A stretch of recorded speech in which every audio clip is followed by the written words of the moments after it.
Hey guys, what's up? Today we're going to talk about the 9mm specific pistol suppressor from Dead Air. This is the Dead Air Odessa-9. Let's get into it.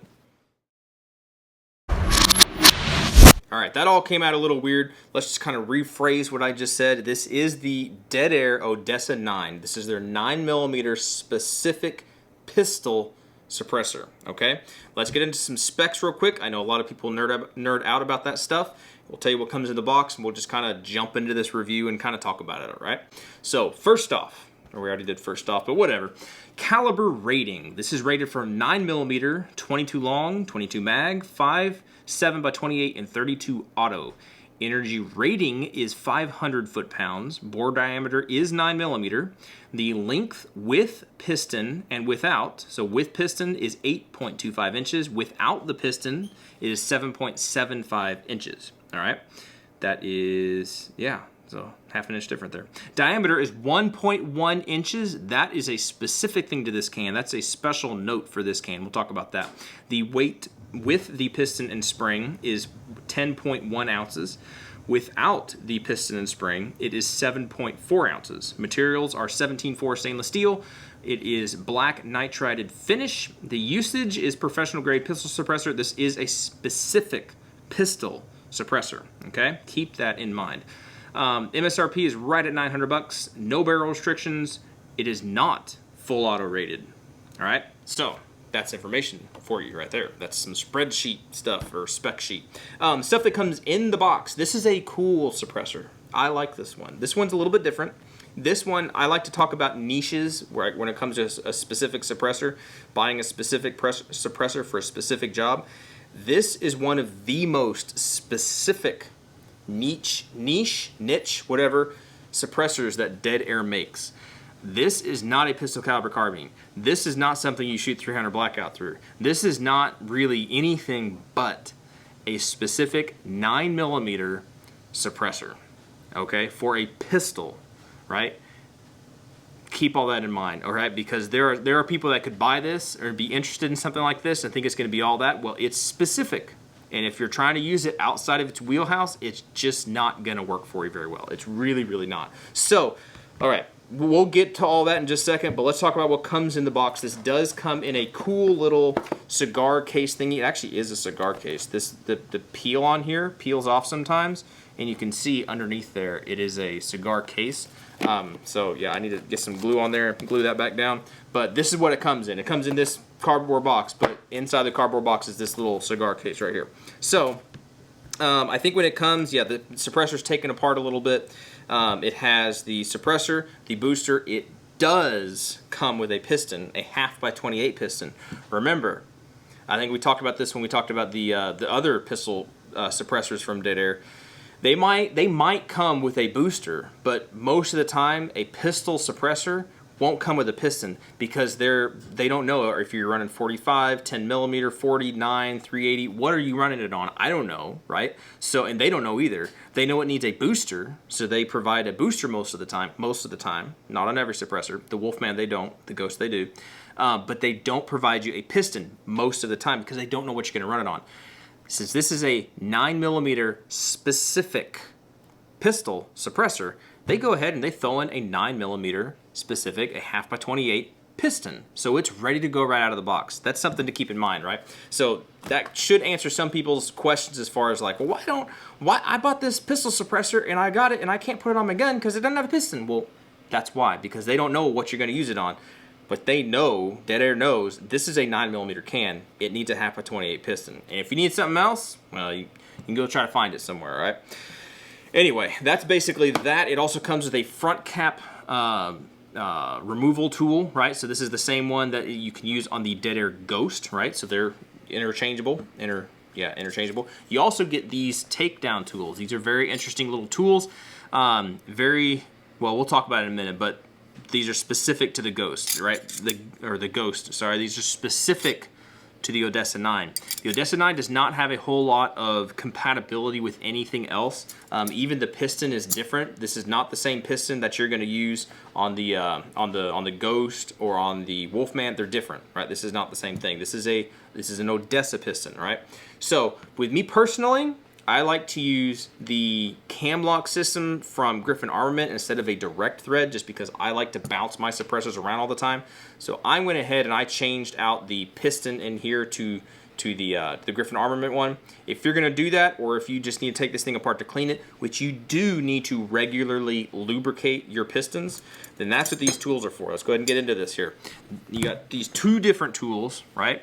They look very similar, but obviously this guy has a closed end, right? And that is for taking off your booster, right? So the booster, this does have a booster. Some people have said that they got this thing and thought it's so lightweight, whatever, it doesn't need a booster. No, it does have one. It's just very small. Okay, so you unscrew this guy.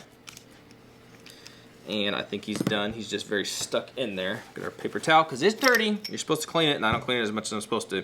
But that is your piston and springs and a couple other pieces and parts. I'm going to pull this guy apart. I'm going to wipe it off real quick, and I'm going to show you what I'm talking about. All right, so now that I'm covered up in grease and slime, let's look at this thing real quick. Basically what we have is we have the suppressor, which has all the different baffles right here, and then this is technically your booster housing, right? You have your piston, which you could use the one that they provide, right? This is a direct thread. I like to use the Griffin Armament stuff. Make sure that you have the right piston, right? Because if you do the wrong one, you're gonna break stuff. Have the piston, then you have your piston spring, and then you have these three little rings, right? We'll talk about that in just a second. You got the three little rings, and then this piece on the end screws everything in and holds everything together. Now going back to these three little rings, these are all the same size, right? And basically what these do, I don't remember seeing any other suppressors that do this, and I'd be interested to try this on another suppressor and see if it really works and makes a difference. But it does work. Not see if it really works. It does work. What these little rings are for is you use these to tune the suppressor to your host. All right. So tuning your suppressor to your host, you can put the suppressor, the Odessa, put it all together with none of these rings, no rings, just the spring and the housing and all that stuff. You shoot your host and you see where your ejection's going. Right? Is it ejecting where it's supposed to go? Is it flinging stuff way out there?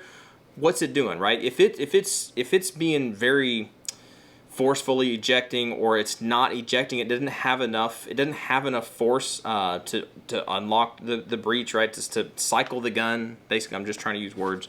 If it doesn't have enough cycling ability, and you're having short strokes and just different problems and stuff, then throw one of these rings in, right? If you throw one of these rings in and it still doesn't work, throw the other one in. I like to run it with all three rings, and what that does is that increases my understanding of it, and I'm no expert on this. My understanding of it is that compresses the spring, right? It preloads the spring, right? That's in here. It increases your dwell time. I'm not going to try to explain a whole lot because I can't even put it into words. I'm not a suppressor expert. I don't know. I'm just explaining it the best way I can. But you get to tune your suppressor. That's basically what I'm trying to say. And in layman's terms, that's what it does. But you use these to get the gun to cycle properly. If it's not cycling, you need to add a shim, right? And it's just as simple as that. And it's simple to add the shim. You just take it apart and you take the shim and you put it in there. And to put it in there, what I mean, I keep saying that. You take your piston, right? And I'm all nasty again. Take your spring, put your spring on, okay? Then you could run it just like this. You put the piston in the housing. You take your little end cap, your end cap piece. That goes in, you screw it on, and you test your gun. You see if it works. If it's not cycling properly, that's when you take it apart. You take one of these rings, and you just slide it on there, right? That goes right over, right behind, technically, the spring, right? And you tighten everything down, and you shoot it and see if it works again. I like to personally run it with all three rings and just leave it that way. And for me, personally, that works. It works best for me, right? Now, that all depends on your host gun. That's the cool thing about this is I don't remember, and there could be other companies that do it. I just don't remember other companies having things like that, right? I don't know if it's specific to the Odessa, because the Wolfman doesn't have that, the Ghost doesn't have that. I don't know any other company that does that. Maybe they do, and I just don't know, but that's kind of cool, right? You get to tune it to your gun. So, moving on, the other side of these wrenches, the open-ended wrenches, you get to use these to take the suppressor apart, not only for cleaning, okay, but also to shorten it up, right? You can take this entire baffle stack off. Ooh, sorry, squeaky. You could take that entire baffle stack off, and technically, you could take this front cap off.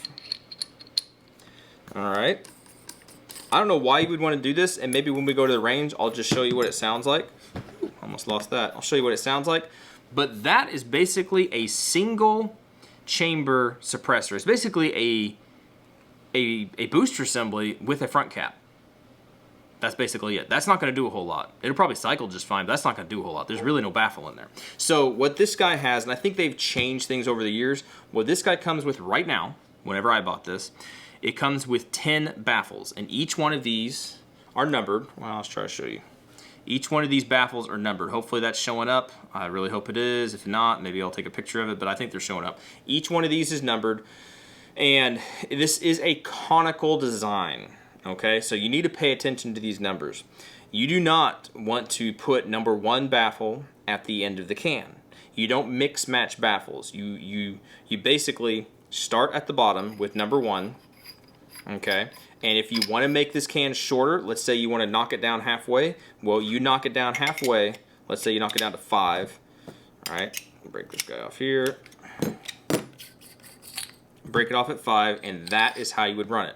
You would not, and you should not, and if you do, then you could potentially have an issue. You don't take the baffle stack, when we put it back together, baffles 6 through 10, let's go ahead and put that on. You could probably do this, that'd be fine, but you go ahead and you stick on the other baffles, so now you have baffles 6 through 10, and then you have baffles 1 through 5.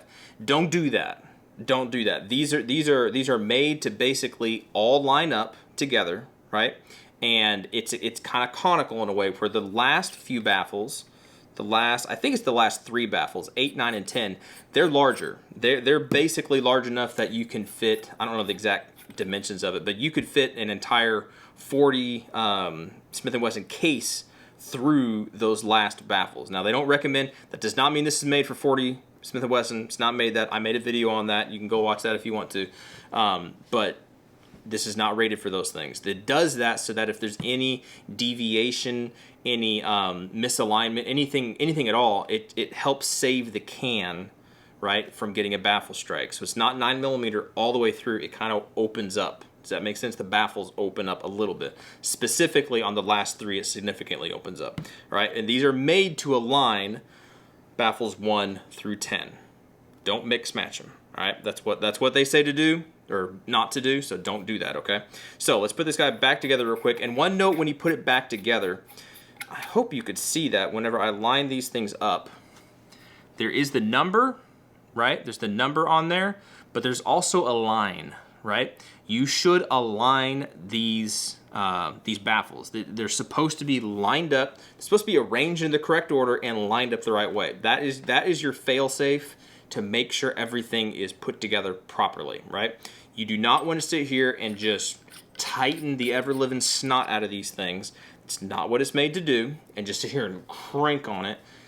It doesn't need to be that tight, right? I'm not sure. I don't remember exactly if these are what's it called? Beveled. It's not beveled. Tapered, right? If they're tapered, whatever. I don't know the exact science that they put into this, whatever, but these are made and designed to be lined straight up and kept in the right order. I've said that 10 times because I know somebody out there is going to ask some kind of question, and if I answer 10 times, maybe I'll weed out the people that ask those questions without watching the videos. Anyway, I have noticed on mine that it's very easy to over-tighten it, and once you've over-tightened these, then it doesn't line straight up. You kind of end up, the line, instead of going straight up, it kind of goes around the can a little bit. I mean, it's not that drastic, but it's noticeable. One thing to keep note of is, especially when you first start shooting this thing, keep note of that line, right? If you notice that things start backing off, then you need to tighten it up a little bit. You can't be like, well, I lined it all up and I shot it and it started coming loose, but I lined it up at the beginning, so I just kept shooting.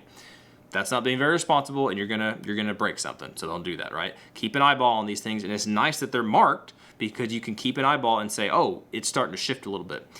Now, before anybody freaks out, I'm not trying to scare anybody and say that it's happened, right? I did do a relatively larger burn down on this specific can, and yes, it did start to back off, but that was excessive use, and I just lined it up. This particular suppressor has been shot enough. It needs to be tightened up a little bit more than just lining it up so it goes past that witness mark. It needs to go past the witness mark. Whenever I did that test, I just lined everything straight up, and it did not feel very tight. So keep that in mind. Make sure it's nice and tight, but do not over tighten it, stretch threads and stuff. You don't need to do that, all right? I hope that makes sense, people. I really, really do. So this guy is modular. You can make it any length from 1 to 10 baffles, as long as you start down here, right? And you put baffle 1 on here. You want 4 baffles? Well, it's 1, 2, 3, 4. You're not gonna go, you know, baffle 4, 6, 5, and 8. Don't do that, all right? I think I've beat that horse enough. That's basically what this guy is. Let's just throw it on a pistol real quick and kind of show you. Here's a 9mm, basically a Glock 19. We can put this suppressor on, and we should be able to basically stick it through that holster. Now that's kind of funky, right? But it's small enough that it on most holsters, as long as it's open-ended, most holsters, I'm going to say that, I'm not going to say all, I'm not going to give brands and stuff, whatever, you should be able to stick this guy through there. So yeah, it's a little tight, it's a little weird, it's a little wonky, but you cannot do that. You cannot do that with 99% of the other suppressors out, pistol suppressors, right? This guy is thin, he's made to be just smaller, more convenient, basically. Not the quietest can, but that's what he's made for, okay? I hope that makes sense. Does that make sense? Or does that make sense? All right, and then the beautiful thing about it too is if you did want to break it down and make it smaller, and let's say put it back on that little gun, this is actually a decent little setup. It's lightweight. There's not a whole lot to it. It takes the bark out, especially if you're shooting subsonic and shooting it wet. It sounds good. It really actually sounds good if you're doing it that way. The smaller you make this thing, the louder it's gonna get. And there's a point to where you could run this guy, and I have done it, and maybe we'll do it in the when we go to the range. I've run this guy on the, well, he's not gonna come apart right now, but on the very short, like 3 baffles, it's small. You could basically walk around with it in your pocket, the suppressor, right, and just pop it on the gun. It's small, takes the bark out, but it's still sparky. It's still barky, right? It takes some of the bark out, not all of it, right? But keep in mind what this guy is for, right? If you're running it super short, you're just taking the bark off, taking the bite out of it, right? It's still gonna be loud. If you run it in full configuration, it can sound really nice. It can sound really good, right? And then running it with like 7 baffles, that's generally around 7 baffles or so. That's kind of my feng shui. I like to keep it like that. It's not terribly long. It's not a short can. Still sounds decent. Still works. So without any further ado, we keep talking about how it sounds. Let's go ahead and go to the range. Let's check it out. Let's put it on some hosts. Let's shoot it wet, shoot it dry, shoot it with some subs, supers, and stuff. Let's see what it sounds like. Then we'll come back here and wrap this thing up.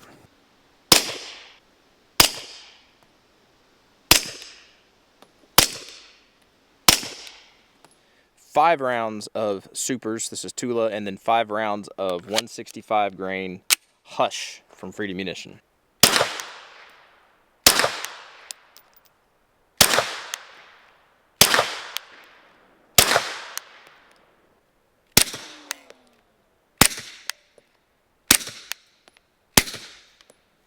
All right, it's the same thing but wet. 5 supers, 5 subs.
.165 Hush.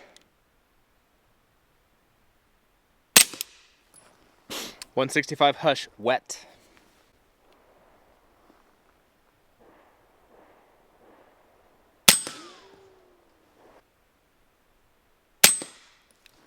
That's quiet. All right, guys, so that is that. That is the Dead Air Odessa-9, the 9mm specific pistol caliber pistol. That really doesn't sound right. That does not sound right. It is a 9mm pistol suppressor. There you go. That's what I'm trying to say. So, as always, if you guys have any questions, please let me know. I really do enjoy helping you guys out to find your niche, specifically when it comes to suppressors. Like, I'm a Dead Air guy. I like Dead Air. I like the company. I like the suppressors that they have. So that's most of the stuff that I have is Dead Air. So if you got questions about the Dead Air stuff, I don't have every can. I really don't. But I do have the Odessa, right? So if you got questions about the Odessa, what it can do, what it can't do, you know, does it fill your niche? What is your niche? What do you need it to do, right? Sometimes you don't need it to be the quietest can. Sometimes you just want something to take the edge off. Sometimes you don't want to go out and buy suppressor height sights, so that's kind of your option. You get a smaller, thinner can. You get some cans that their geometry is different, right? Looks like a mailbox hanging off your gun. This one's not like that, right? So there's pros and cons to everything. If any of you guys have one of these, I would love to have you guys chime in and give your experience with it. If you don't mind, you know, is what it is if you don't want to. But for those people that are looking for one of these or are on the fence about one or just curious about it, I'm sure they would love to hear you experienced guys talk about this, right? Give your niche. Do you run it on a little bitty like a SIG 365? Like I could imagine that'd be a great little gun, right? Or if you're gonna run it on a I don't know, a Glock, was it a 34? That's the 9mm one, right? I think that's the 9mm one, I think. Right, a longer gun, right? Or something else, right? What do you run it on if you run it, right? That's pretty much it. That's it. I'm done. Y'all be good to be safe. Appreciate you watching, subscribing, and everything. And hopefully, catch you guys in the next video. See ya.